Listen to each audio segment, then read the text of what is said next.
નમસ્કાર મિત્રો, સ્વાગત છે તમારું અમારી યુટ્યુબ ચેનલમાં। તો મિત્રો, જીપીએસએસબી એટલે કે Gujarat panchayat service selection board દ્વારા નાયબ ચીફનીશ વર્ગ 3 ની પોસ્ટ પર ભરતી જાહેર કરવામાં આવેલી છે।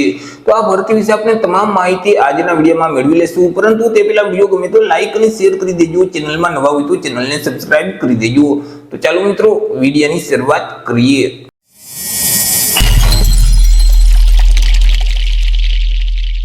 તો મિત્રો, આજે ભરતીનું નોટિફિકેશન છે તે જીપીએસએસબી એટલે કે ગુજરાત પંચાયત સેવા પસંદગી મંડળ દ્વારા જાહેર કરવામાં આવ્યું છે। જીપીએસએસબી દ્વારા જે પંચાયત સેવાની નાયબ ચીફનીશ વર્ગ 3 ની જગ્યાઓ ખાલી છે, તો આ જગ્યાઓ ભરવા માટે લાયકાત ધરાવતા ઉમેદવાર પાસેથી અરજી ફોર્મ મંગાવવામાં આવેલા છે। તો સૌથી પહેલા આપણે ચર્ચા કરી લેશું કંઈક અગત્યની તારીખ વિશે। હવે મિત્રો, આ જે ભરતી છે તેમાં જો તમારે અરજી કરવી હોય તો ઓનલાઈન અરજી ફોર્મ ભરવાનું રહેશે। ઓનલાઈન અરજી ફોર્મ છે તે 15 એપ્રિલ 2025 બપોરના 3 વાગે શરૂ કરી દેવામાં આવશે।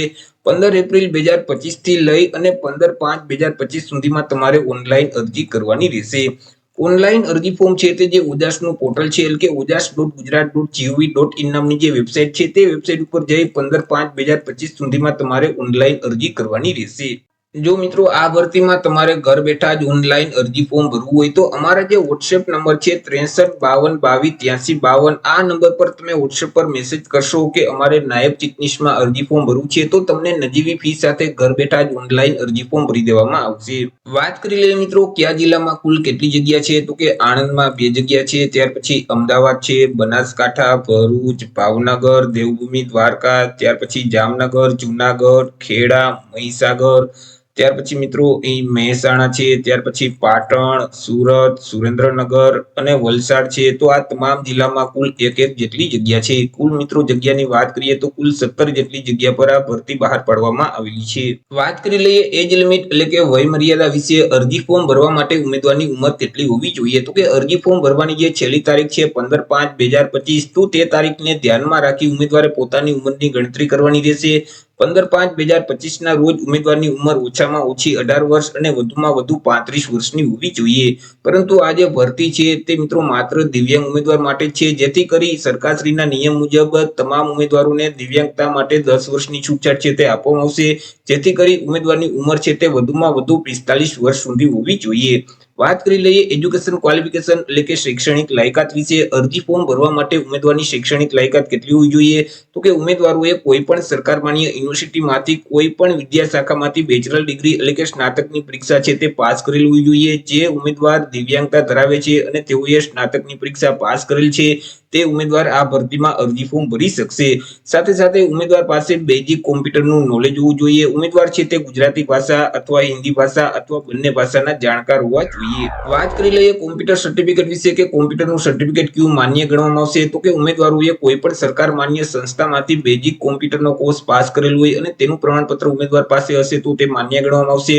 અથવા તો સરકાર માન્ય યુનિવર્સિટી કે કોઈ પણ સંસ્થામાંથી કોમ્પ્યુટર જ્ઞાન સંબંધિત ડિપ્લોમા કે ડિગ્રીનો સર્ટિફિકેટ કોર્સ પાસ કરેલ હશે અને તેનું પ્રમાણપત્ર હશે તો પણ તે માન્ય ગણવામાં આવશે। અથવા તો ઉમેદવારોએ કોઈ પણ ડિગ્રી કે ડિપ્લોમાનો જે અભ્યાસક્રમ કરેલ છે તેમાં એક વિષય કોમ્પ્યુટર વિષય સાથે તે ડિગ્રી પાસ કરેલ છે અને તેનું પ્રમાણપત્ર ઉમેદવાર પાસે હશે તો પણ તે માન્ય ગણવામાં આવશે। અથવા તો ધોરણ 10 ની પરીક્ષા અથવા ધોરણ 12 ની પરીક્ષા છે તે પરીક્ષા કોમ્પ્યુટર વિષય સાથે પાસ કરેલ હશે અને તેનું પ્રમાણપત્ર ઉમેદવાર પાસે હશે તો પણ તે માન્ય ગણવામાં આવશે।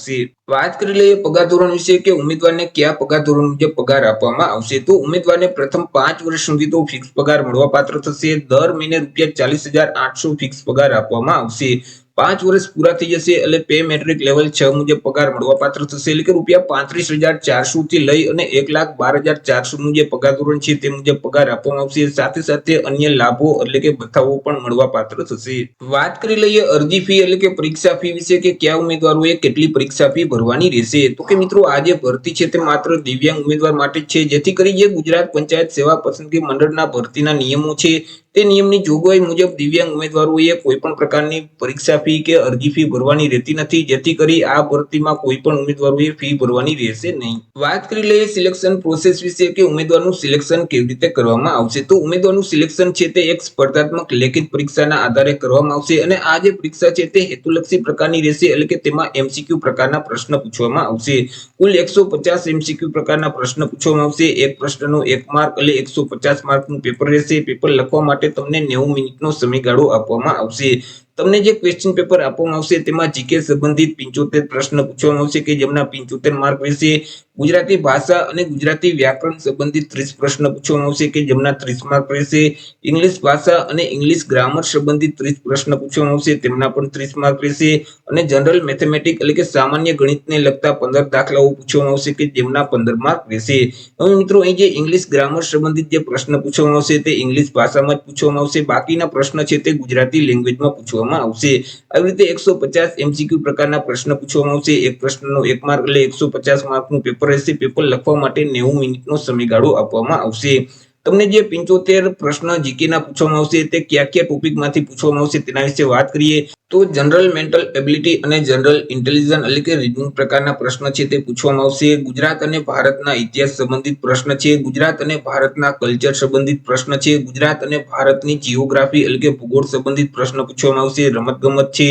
ભારતનું રાજકારણ અને ભારતના બંધારણ વિશે પ્રશ્ન પૂછવામાં આવશે. પંચાયતી રાજ છે. ગુજરાત અને ભારત સરકારની જે વિવિધ સહાયકારી યોજનાઓ છે તેમાંથી પ્રશ્ન પૂછવામાં આવશે. ભારતીય અર્થતંત્ર સંબંધિત પ્રશ્ન છે. ત્યાર પછી સામાન્ય વિજ્ઞાન છે, પર્યાવરણ છે, ઇન્ફોર્મેશન અને કોમ્યુનિકેશન ટેકનોલોજી સંબંધિત પ્રશ્ન છે. રાષ્ટ્રીય અને આંતરરાષ્ટ્રીયના અગત્યના રોજેરોજના જે બનાવો છે કે જેને આપણે કરંટ અફેર કહીએ છીએ તે સંબંધિત પ્રશ્ન છે તે પૂછવામાં આવશે. તો જે જીકેના 75 પ્રશ્ન પૂછાશે તે આટલા અલગ અલગ 11 ટોપિકમાંથી પૂછવામાં આવશે. હવે મિત્રો આ જે પરીક્ષા છે તે OMR ના માધ્યમથી લેવામાં આવશે અને પરીક્ષામાં માઇનસ પદ્ધતિ પણ લાગુ પડશે. એટલે કે મિત્રો તમે પ્રશ્નનો જવાબ છે તે ખોટો ટીક કરશો અથવા તો ખાલી છોડી દેશો અથવા એક કરતા વધારે વિકલ્પને ટીક કરી દેશો અથવા વિકલ્પ ટીક કરવા ટાણે કોઈ પણ પ્રકારની છેકછાક કરશો તો તેવા સંજોગોમાં તમને જે સાચા જવાબનો 1 માર્ક મળેલ છે તેમાંથી 0.25 માર્ક માઇનસ કરી દેવામાં આવશે. અહીં મિત્રો તમામ પ્રશ્નના જવાબ ટીક કરવા ફરજિયાત છે. જો તમને પ્રશ્નનો જવાબ ન આવડતો હોય, તમે જવાબ ન આપવા માંગતા હોય તેવા સંજોગોમાં OMR શીટ છે તેમાં ઈ વિકલ્પ એક્સ્ટ્રા તમને જોવા મળશે. તમે ઈ વિકલ્પને ટીક કરશો તો ત્યારે મિત્રો માઇનસ પદ્ધતિ લાગુ નહીં પડે, પરંતુ તમે ખાલી છોડી દેશો તો તેવા સંજોગોમાં માઇનસ પદ્ધતિ લાગુ પડશે અને 0.25 માર્ક માઇનસ કરી દેવામાં આવશે. તો આવી રીતે મિત્રો ગુજરાત પંચાયત સેવા પસંદગી મંડળ દ્વારા દિવ્યાંગ ઉમેદવારો માટે નાયબ ચીફનીશ વર્ગ 3 ની પોસ્ટ પર ભરતીની જાહેરાત કરવામાં આવેલી છે. તો આશા રાખું છું વિડીયો પસંદ પડ્યો હશે. વિડીયો પસંદ પડ્યો હોય તો લાઈક અને શેર કરી દેજો. ચેનલમાં નવા હોય તો ચેનલને સબસ્ક્રાઇબ કરી દેજો. ફરી મળીશું એક નવા ટોપિક સાથે એક નવા જ વિડીયોમાં. ત્યાર સુધી જય હિન્દ, વંદે માતરમ.